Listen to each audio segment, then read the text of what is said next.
Matradevo Bhava, Pitradevo Bhava, Acharya Devo Bhava. Hello my dear students and parents. I am Harish Reddy, Master Trainer and Mentor to IIT NEET episode students. Today's session వచ్చేసి Telangana neat విద్యార్థులు round 1లో చాలా మంది students mistake చేశారు. Round 1 result అయిపోయింది, report చేస్తున్నారు. అయితే college allot అయిన వాళ్ళు కూడా కొద్దిమంది మిస్టేక్ చేశారు. ఆ మిస్టేక్స్ అంటే ఎక్స్ప్లెయిన్ చేస్తాను. రౌండ్ 2లో మీరు వెబ్ ఆప్షన్స్ ఎలా ఇవ్వాలి, మిస్టేక్స్ చేయకుండా ఎలా ఉండాలి అనేది ఎక్స్ప్లెయిన్ చేసే ప్రయత్నం చేస్తాను. ఇది పేరెంట్స్ నుంచి డైరెక్ట్గా డిస్కస్ చేసి వాళ్ళు చేసిన తప్పులు తర్వాత రౌండ్ 2లో ఎలా కరెక్షన్ చేసుకోవాలి అనేది చెప్పే ప్రయత్నం చేస్తాను. లాస్ట్ వరకు చూడండి. సో ఫస్ట్ పాయింట్ వచ్చేసి రౌండ్ 1లో mistakes, in round 2 don't do that mistakes. This is the target. ఈ వీడియో వచ్చేసి ఇంపార్టెంట్ పాయింట్స్ ఏంటి అంటే రౌండ్ 2లో సీట్ వచ్చిన వాళ్ళు ఖచ్చితంగా జాయిన్ అవ్వాల్సిందే. You should report, you should join. మీరు లేదు ఒక పేరెంట్ అడిగాడు, ఇప్పుడు మేము జాయిన్ కాకుండా సెకండ్ రౌండ్లో కూడా మళ్ళీ వెబ్ ఆప్షన్స్ ఇచ్చుకోవచ్చు అంట కదా, అప్పుడు ఇచ్చుకుంటాం సార్, మాకు నచ్చిన కాలేజ్ రాలేదు అని అంటున్నారు.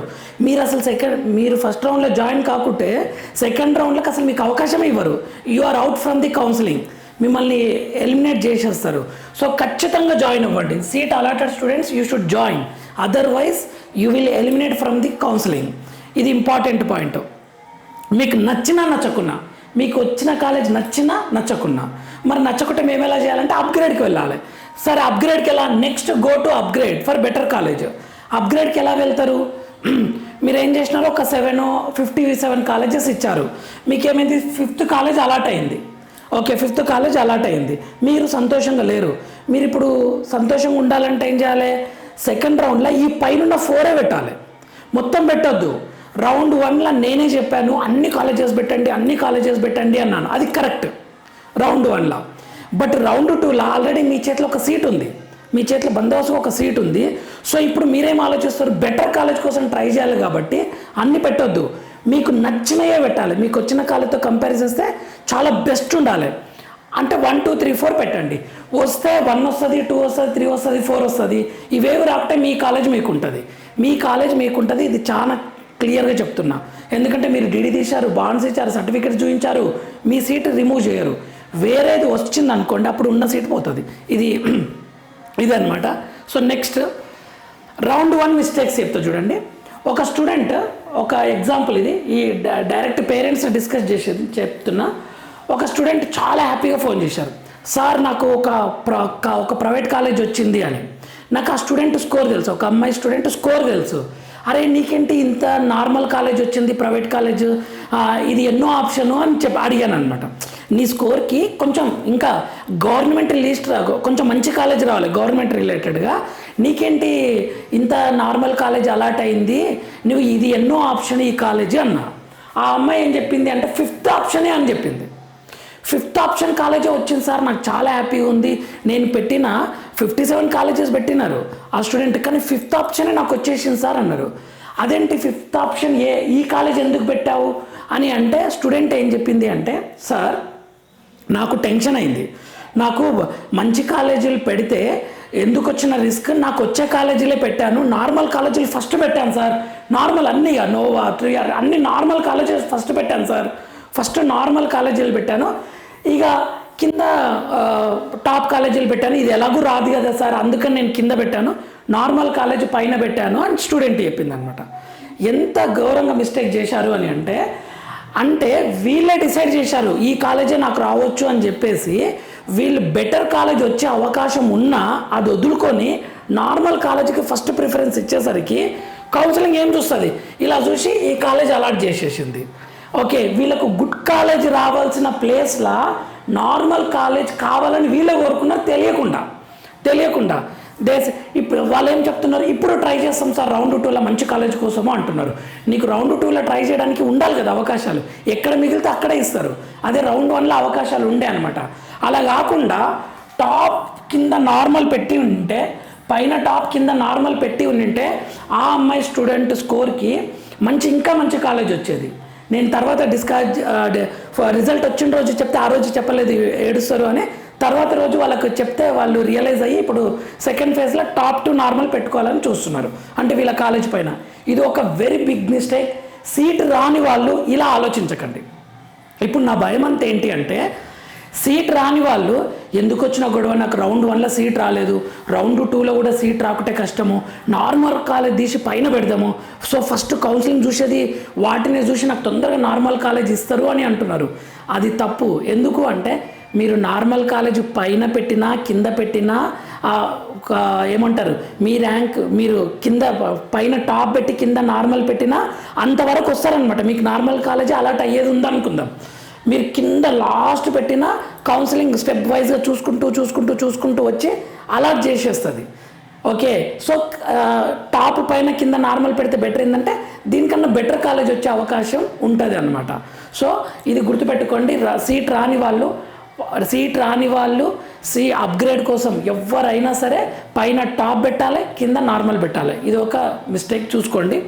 ఓకే, సీట్ రాని వాళ్ళు టెన్షన్ పడి నార్మల్ కాలేజీలు పైన ఏం పెట్టకండి, టోటల్ కాలేజెస్ పెట్టండి, పైన టాప్ కింద నార్మల్ పెట్టండి. మీకు ఎక్కడ సీట్ వస్తే అక్కడి వరకు వెతుకుతుంది కౌన్సిలింగ్. ఓకే, ఇది ఒక మిస్టేక్. నెక్స్ట్, ఎంత ఘోరం అంటే ఇది 400+ మార్క్స్ వచ్చిన స్టూడెంట్, అంటే ఇక 420+, 430+ మార్క్స్ 420+ మార్క్స్ వచ్చిన స్టూడెంట్ ఓన్లీ గవర్నమెంట్ కాలేజే పెట్టారు. ఓన్లీ గవర్నమెంట్ లాస్ట్ కోడంగల్ వరకు పెట్టారు. సీట్ అలాట్ కాలేదు, not allotted.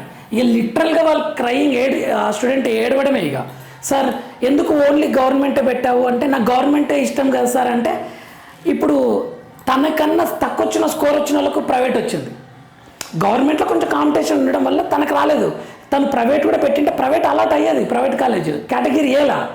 Okay, they side లో నాకన్నా తక్కువ స్కోర్ ఉన్న వాళ్ళకి ప్రైవేట్ వచ్చింది, నేను ప్రైవేట్ పెట్టింటే నాకు ప్రైవేట్ కాలేజ్ వస్తుండే, టాప్ కాంబినేనే వస్తుండే నా స్కోర్కి, నేను అనవసరంగా ప్రైవేట్ పెట్టలేదు అని బాధపడ్డారు. సో ఇది ఒక పెద్ద మిస్టేక్. మీరు ఓన్లీ గవర్నమెంట్ కాలేజెస్ అని పెట్టారు, స్టూడెంట్స్ లాస్ అయిపోయారు. ఇప్పుడు సెకండ్ రౌండ్లో అన్నీ పెడతారని ఇప్పుడు రియలైజ్ అవుతున్నారు. ఓకే, సో ఇది పెద్ద మిస్టేక్. ఇప్పుడు అన్నీ 0%, ఇప్పుడు సీట్ లేదు కదా 1 to 57 ఇప్పుడు పెడతామని అంటున్నారు. ఇప్పుడు ఎక్కడ మిగిలితే అక్కడ ఇస్తారు మెరిట్ బేస్డ్గానే. Okay, correction is give all colleges ఇవ్వాలి. ఎవరైనా సరే, సీట్ వచ్చిన వాళ్ళైనా సీట్ రాని వాళ్ళైనా అప్గ్రేడ్ కోసమైనా సరే. ఇంకొకటి, నియర్లీ 55+ స్టూడెంట్స్ ఓన్లీ వాళ్ళ స్కోర్కి లాస్ట్ ఇయర్తో కంపేర్ చేసి మాకు టాప్ 20 కాలేజీలనే రావచ్చు, టాప్ 16 కాలేజీలనే రావచ్చు, టాప్ 18 కాలేజీలనే రావచ్చు అని కనీసం వీళ్ళని అప్ టు గవర్నమెంట్ మొత్తం పెట్టారు. డ్యామేజ్ అయితే ఇద్దరికి జరిగింది. వీళ్ళకు కూడా సీట్ రాలేదు. వీళ్ళు ఓన్లీ టాప్ 20 కాలేజెసే పెట్టారు. సార్ అదేంటి సార్, నాకు లాస్ట్ ఇయర్తో పోలిస్తే నాకు రావాల్సింది బట్ ఎందుకు రాలేదు అంటే every year competition is different. Okay, డెఫినెట్లీగా డిఫరెంట్ ఉంటుంది. సో మీరు ఇంకా ఒక 10 కాలేజీలు పెట్టింటే వీళ్ళందరికీ వచ్చేది. వీళ్ళు ఓన్లీ గవర్నమెంట్ వరకు పెట్టినా వచ్చేది. చూడండి ఎంత ఘోరంగా మిస్టేక్ చేశారు వీళ్ళకు మంచి స్కోర్ ఉండి సీట్ రాలేదు వీళ్ళు. Okay, but not allotted. Correction ఏంటి, కన్క్లూజన్ ఏంటి అంటే గివ్ ఆల్ కాలేజెస్, అన్ని కాలేజెస్కి ఆప్షన్స్ ఇవ్వాల్సిందే. Next 4th one, very few students case ఇది జరిగింది. వాళ్ళకి ఏం జరిగింది అంటే 9th, 10th, 11th, 12th తెలంగాణలో చదివితే లోకలు, చదవని వాళ్ళు నాన్ లోకలు. అయితే ఒక ఎక్సెప్షన్ ఉంది కదా, సెంట్రల్ గవర్నమెంట్ జాబ్ హోల్డర్స్కి ఎక్సెప్షన్ ఉంటుంది. వాళ్ళు బయట చదివినా లోకల్ కన్సిడర్ చేస్తారని. అయితే వాళ్ళ డాక్యుమెంట్స్ని ప్రొవైడ్ చేయడం లేట్ అయ్యేసరికి వెరీ ఫ్యూ స్టూడెంట్స్కి ఫస్ట్ రౌండ్ అలా వాళ్ళు అసలు వెబ్ ఆప్షన్స్ ఇవ్వలేరు. ఎందుకంటే నాట్ ఎలిజిబిలిటీ లిస్ట్లో ఉన్నారు. వాళ్ళు డాక్యుమెంట్స్ ప్రొవైడ్ చేశారు, మంచి స్కోర్ ఉన్న వాళ్ళని మెరిట్ లిస్ట్లో యాడ్ చేశారు. ఓకే, వాళ్ళని మెరిట్ లిస్ట్లో యాడ్ చేశారు. వాళ్ళు ఇప్పుడు సెకండ్ రౌండ్లో అలాట్ చేస్తున్నారు. సెకండ్ రౌండ్లో వెబ్ ఆప్షన్స్ ఇస్తున్నారు. ఇది ఎందుకు చెప్తున్నాను అంటే ఎవరికైనా ప్రాపర్ డాక్యుమెంట్ ఉండి నేను బై మిస్టేక్లో నాట్ ఎలిజిబిలిటీ లిస్ట్లో ఉన్నా అంటే మీరు డాక్యుమెంట్స్ని ప్రొవైడ్ చేస్తే కాళోజీ నారాయణరావు యూనివర్సిటీ వాళ్ళకి ఆ రైట్ ఉంటుంది. మీ దగ్గర అన్నీ కరెక్ట్ ఉంటే రౌండ్ 2లోనన్నా ఎంటర్ చేపిస్తారు మిమ్మల్ని. సో ఆ రకంగా పోరాడండి అని చెప్తున్నా. నెక్స్ట్, ఇదైతే ఇంకా ఘోరం. SC1 స్టూడెంట్స్ కొద్దిమంది అసలు రిజిస్ట్రేషనే చేసుకోలేరు. ఎందుకు అంటే సార్ నీట్ చరిత్రలోనే 160 మార్క్స్కి సీట్ వచ్చినట్లుందా సార్, నాకు 160 ఉన్నాయి అందుకే అప్లై చేయలేదు, నాకు 170 ఉన్నాయి అందుకే అప్లై చేయలేదు, నాకు నీట్ స్కోర్ 180 ఉన్నాయి అందుకే నేను అప్లై చేయలేదు అన్నారు. తీరా ఇప్పుడు చూస్తే SC1 కేటగిరీకి క్వాలిఫై అయితే చాలు సీట్ వస్తుంది, 113 మార్కులకు కూడా సీట్ వస్తుంది. ఇది ఒక పెద్ద మిస్టేక్ అసలు SC1 స్టూడెంట్స్కి. వీళ్ళు ఏం చేస్తారు అంటే అందరూ మిస్టేక్ చేసిన వాళ్ళు తెలియకని కాదు, ఒక్కటేసారి మీరు కొత్త కాబట్టి పాత దాంతో కంపేర్ చేసుకుంటారు. 100% అది కరెక్ట్ అవుతుంది అనుకుంటారు. అది అలా ఉండదు, 100% కాదు. 90% వరకు అవ్వచ్చు, కానీ 100% మాత్రం యాజ్ ఇట్ ఈస్గా లాస్ట్ ఇయర్ ఉండదు. ఓకే, సో ఇది పెద్ద డ్యామేజ్ జరిగిపోయింది పాపం ఎస్సీ స్టూడెంట్స్కి, SC1 కేటగిరీ వాళ్ళకి. నేను చెప్పాను నా వైపు నుండి, వాళ్ళు ఇంకా వెళ్ళి కాలేజీ నారాయణరావు వాళ్ళకి రిక్వెస్ట్ చేయండి, వాళ్ళు ఏమైనా అవకాశం ఇస్తే రౌండ్ 2లో చూసుకోండి అని చెప్పాను. ఓకే, ఈ రకంగా ఎవరైతే డాక్యుమెంట్స్ ప్రొవైడ్ చేసి వీళ్ళకి అవకాశం ఇచ్చారో వీళ్ళు అసలు రిజిస్ట్రేషన్ చేసుకోలేదు. నేను రిజిస్ట్రేషన్ అవకాశం ఇస్తారని అయితే చెప్పట్లేదు, వెళ్ళి ట్రై చేయండి. ఇది క్లియర్ డేటా లేకుండా నేను చెప్పను. మీరు ఎక్కడి నుండో వెళ్ళి అదేంటి సార్ మీరు అవకాశం ఇస్తారని చెప్పారు బట్ ఇవ్వలేదు అని మాత్రం అనుకోకండి, ట్రై చేయండి అన్నదే నా పాయింట్. నెక్స్ట్ ఇంకొకటి, Gandhi, Osmania, any government college seat allot అయింది కదా, చాలా హ్యాపీగా ఉన్నారు కదా. వీళ్ళు లేదు సార్ మేము ఆల్ ఇండియా కోట ఎయిమ్స్ కూడా ట్రై చేస్తాం సార్, ఇంకొక రౌండ్ కంటే 2 రౌండ్స్ అయిపోయినాయి ఆల్ ఇండియా కోట, సో ఇంకొక రౌండ్ ఎయిమ్స్కి మేము ట్రై చేస్తాం సార్, అదృష్టం బాగుండి ఎయిమ్స్ వస్తే మేము ఇది క్యాన్సిల్ చేసుకొని అక్కడికి వెళ్ళిపోతామని కొద్దిమంది అంటున్నారు. వాళ్ళకు నేను రిక్వెస్ట్ చేసేది ఏంటి అంటే, తెలంగాణ విద్యార్థులకు, స్టేట్ విద్యార్థులకు బెనిఫిట్ జరగాలి అంటే మీరు ఎయిమ్స్ పెట్టండి, మీకు కావాల్సిన కాలేజ్ ఎయిమ్స్ పెట్టండి. బట్ లాస్ట్ ప్రిఫరెన్స్ ఇప్పుడు మీకు గాంధీ వస్తే గాంధీ పెట్టండి ఆల్ ఇండియా కోటాలో, ఉస్మానియా వస్తే ఉస్మానియా పెట్టండి, కాకతీయ వస్తే కాకతీయ పెట్టండి. అప్పుడు ఏమవుతుందంటే మీకు ఒకవేళ ఎయిమ్స్ వచ్చింది అనుకోండి, ఈ సీట్ క్యాన్సిల్ చేసుకొని వెళ్ళిపోతారు, ఏది స్టేట్ కోటా, అప్పుడు కొత్త స్టేట్ స్టూడెంట్కి బెనిఫిట్ అవుతుంది.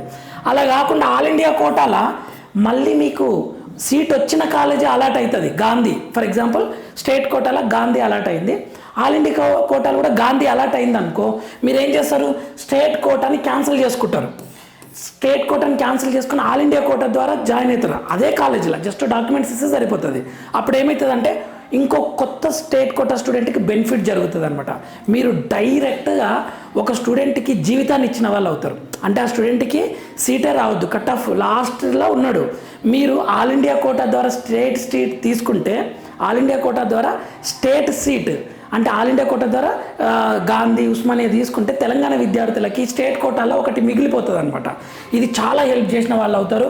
ఈ సహాయం ఖచ్చితంగా మీకు రిటర్న్ వస్తుంది, 10 కాదు 100 అయ్యి వచ్చేస్తుంది. సో ఈ రకంగా హెల్ప్ చేసే ప్రయత్నం చేయండి my dear students and parents. Next ఇంకొకటి, student must take long memo. చాలామంది లాంగ్ మెమో తీసుకోలేరు, సర్టిఫికేట్స్ ప్రొవైడ్ చేసే దగ్గర కొన్ని కాలేజెస్ ఇబ్బంది పెడుతున్నాయి. పోయి లాంగ్ మెమో తీసుకొని రాపో, షార్ట్ మెమో మేము యాక్సెప్ట్ చేయము అంటున్నారు. సర్టిఫికేట్ విషయంలో చాలా జాగ్రత్తగా ఉండండి. నెక్స్ట్ రౌండ్ 2 ఆల్సో మెరిట్ బేస్డే ఫిల్ చేస్తారు. ఇక్కడ కన్ఫ్యూజ్ కాకండి, సీట్ రాని వాళ్ళకి ఫస్ట్ ప్రిఫరెన్స్, ఆ సీట్ వచ్చి అప్గ్రేడ్ వాళ్ళకి సెకండ్ ప్రిఫరెన్స్ ఉండదు, మెరిట్ బేస్డ్గానే. ఎలా అంటే ర్యాంక్ 1, 2, 3 ఉన్నారనుకో, ర్యాంక్ 1 అప్గ్రేడ్ పెట్టుకుంటే ఫస్ట్ ఈ స్టూడెంట్ పాసిబిలిటీస్ చూస్తారు. అప్గ్రేడ్ పెట్టుకుంటే అప్గ్రేడ్ కాలేజ్ చేయడానికి ట్రై చేస్తారు, సీట్ రాకుంటే సీట్ ఇవ్వడానికి ట్రై చేస్తారు. సో ఇది కూడా ర్యాంక్ బేస్డ్గానే అనమాట. ఈ స్టూడెంట్ కంప్లీట్ అయినాక నెక్స్ట్ స్టూడెంట్, ఈ స్టూడెంట్ కంప్లీట్ అయినాక నెక్స్ట్ స్టూడెంట్, ఇలా చూస్తారనమాట. ఇంకొకటి, రౌండ్ 1లో మేము ఆల్రెడీ 12,000 పే చేశాం సార్, ఇప్పుడు రౌండ్ 2లో కొత్త కాలేజ్ వస్తే పే చేయాలని అంటే అవసరం లేదు, 12,000 ఒక్కసారి పే చేస్తే సరిపోతుంది. మీ బాండ్స్, మీ కాలేజ్ ఫీజు అన్నీ ట్రాన్స్ఫర్ అయిపోతాయి, మీ సర్టిఫికెట్స్ కూడా ఇస్తారు, no doubt in that one. Next final conclusion, ఇది మీకు ఆల్రెడీ చెప్పాను. ఫైనల్ కన్క్లూజన్, రౌండ్ 1లో సీట్ రాలేదు, అప్పుడు మీరు ఏం చేయాలి, సీట్స్ ఆర్ దేర్, నియర్లీ 1450, 1500 వరకు ఉన్నాయి, కాబట్టి wait for second round. Seat allotted sir but not happy అంటే అప్గ్రేడ్కి వెళ్ళండి. చెప్పాను ఆల్రెడీ, ఈ 7th కాలేజ్ మీకు అలాట్ అయింది, ఫస్ట్ రౌండ్లో అన్నీ పెడితే మీరు ఏం చేయాలి, సెకండ్ రౌండ్లో ఓన్లీ ఈ పైన కాలేజెస్ మాత్రమే వెబ్ ఆప్షన్స్ ఇవ్వండి. వస్తే 1, 2, 3, 4, 5, 6 ఏదో ఒకటి వస్తుంది, ఏది రాకుంటే మీ కాలేజ్ మీకు ఉంటుంది. కానీ కిందికి పెడితే మాత్రం మిస్టేక్ జరుగుతుంది. చూడండి, మీకు ఒక కాలేజ్ అలాట్ అయింది, మీరు కింద ఏదైనా నార్మల్ కాలేజ్ పెడితే అది ఇచ్చేస్తారు, ఇది క్యాన్సిల్ చేస్తారు. మీరు ఇలా కన్ఫ్యూజ్ కాకండి, సార్ నేను జాయిన్ అయితేనే క్యాన్సిల్ చేస్తారా అని. అలా కాదు, రిజల్ట్ రోజే క్యాన్సిల్ చేసేస్తారు, మిమ్మల్ని అడగకుంటే ముందే క్యాన్సిల్ చేస్తారు. మీకు కొత్త కాలేజ్ ఇచ్చిండ్రు అంటే పాత కాలేజ్ క్యాన్సిల్ చేస్తారు. ఒక స్టూడెంట్ అడిగారు, సార్ నాకు కొత్త కాలేజ్ వచ్చింది, నేను ఆ కొత్త కాలేజ్కి వెళ్ళి రిపోర్ట్ చేయను, అప్పుడు నా పాత కాలేజ్ నాకు ఉంటుంది కదా అంటున్నారు. అలా ఉండదు, రిజల్ట్ రోజే నీకు కొత్త కాలేజ్ వచ్చిందంటే పాత కాలేజ్ వేరే వాళ్ళకి ఇచ్చేస్తారు. సో పెట్టేటప్పుడు చాలా జాగ్రత్తగా పెట్టండి. సెకండ్ రౌండ్లో అప్గ్రేడ్ కోసం అన్ని కాలేజీలు పెట్టొద్దు, బెటర్ కాలేజీలే పెట్టండి, చాలా చాలా చాలా ఇంపార్టెంట్. మిగిలిన అన్నీ ట్రాన్స్ఫర్ అవుతాయి, బాండ్ అవన్నీ కొత్త కాలేజ్కి ఇచ్చుకోవచ్చు. Next seat allotted, very happy. నాకు గాంధీ వచ్చింది, ఉస్మానియా వచ్చింది, చాలా హ్యాపీ, బట్ ఎయిమ్స్ కావాలని కోరుకుంటున్నా అంటే వాళ్ళు ఎయిమ్స్తో పాటు మీకు స్టేట్లో అలాట్ అయిన కాలేజ్ కూడా పెట్టండి, కొత్త స్టేట్ స్టూడెంట్కి బెనిఫిట్ జరగడానికి. మీరు స్టేట్ కోటా జాయిన్ అయినా ఆల్ ఇండియా కోటా జాయిన్ అయినా పెద్ద ప్రాబ్లం లేదు. మీరు ఆల్ ఇండియా కోటా ద్వారా జాయిన్ అయితే స్టేట్ స్టూడెంట్కి చాలా సాయం చేసిన వాళ్ళు అవుతారు. 1 కోటి 10 కోట్లు ఇచ్చిన వాళ్ళు అవుతారు ఈ సింపుల్గా, డైరెక్ట్ ఆర్ ఇండైరెక్ట్గా. ఓకే, ఇదొకటి. లాస్ట్ ఆప్షన్ పెట్టండి, దానిపైన అన్ని ఎయిమ్స్ పెట్టి లాస్ట్ ఆప్షన్ మీకు వచ్చిన కాలేజ్ పెట్టండి. ఇదండి నేను చెప్పాలనుకుంటున్న వీడియో. ఇంకొకటి, సార్ నేను ప్రైవేట్లో ఎక్కువ ఫీజు కట్టాను, డీడీలు ఎక్కువ తీశాను, ఇప్పుడు నాకు సెకండ్ రౌండ్లో గవర్నమెంట్ వచ్చింది అంటే నాకు రిమైనింగ్ ఫీజు నాకు వచ్చేస్తుంది అంటే వస్తుంది, అందులో నో డౌట్. ఆ సోర్సెస్ క్లియర్గా చెప్తారు, రిమైనింగ్ ఈ విల్ గెట్. ఓకే, సో మీకు డీడీ అవన్నీ క్యాన్సిల్ చెప్తారు, ఆ ప్రాసెస్ ఉంటుంది మీకు. నెక్స్ట్ ఫైనల్గా రౌండ్ 2లో give all colleges from top to నార్మలే ఇవ్వండి. సీట్ రాని వాళ్ళు, సీట్ వచ్చిన వాళ్ళు మీకన్నా బెటర్ కాలేజ్, మీకు వచ్చిన కాలేజ్ కన్నా బెటర్వే ఇవ్వండి. ఈ కాలేజ్ వేరే ఏది వచ్చినా మీరు సంతోషపడేటట్లు ఉండాలి. అరే నాకు పాత కాలేజ్ పోయినా సరే ఇప్పుడు వచ్చిన కాలేజ్ చాలా హ్యాపీ అనేటట్లు ఉండాలి. అంతేగాని కొత్త కాలేజ్ వచ్చినాక అయ్యో నాకు పాత కాలేజే బెటరు అంటే మాత్రం ఇవ్వరు సీటు. సో ఈ విధంగా మిస్టేక్స్ చేసుకోకుండా జాగ్రత్తగా వెబ్ ఆప్షన్స్ ఇచ్చుకోండి. రౌండ్ 2లో పార్టిసిపేట్ చేయండి. All the very best my dear students. జాగ్రత్త, వెబ్ ఆప్షన్స్ ఇచ్చేటప్పుడు సీట్ వచ్చిన వాళ్ళు వెబ్ ఆప్షన్స్ ఇచ్చేటప్పుడు జాగ్రత్త, సీట్ రాని వాళ్ళైతే మొత్తం ఇవ్వండి. Okay, 1 formula. మన ఛానల్ని లైక్ చేయండి, షేర్ చేయండి, సబ్స్క్రైబ్ చేసుకోండి. నెక్స్ట్ వీడియోలో మనం మళ్ళీ కలుద్దాం. అంతవరకు మాతృదేవోభవ, పితృదేవోభవ, ఆచార్య దేవోభవ. ఎంఆర్సీ కన్ఫ్యూజన్ గురించి ఒక వీడియో అప్లోడ్ చేయబోతున్నాను, చూడండి.